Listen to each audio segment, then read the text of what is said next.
We basically rebuilt this deck.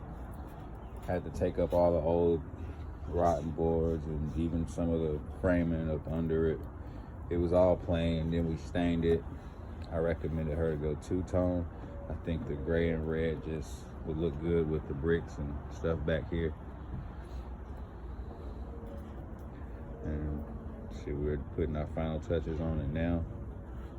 I think it looks wonderful.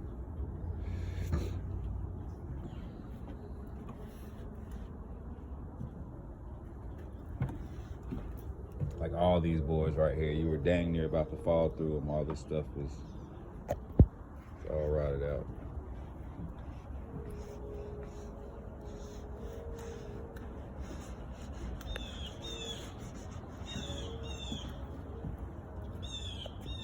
Pretty good if I don't say so myself.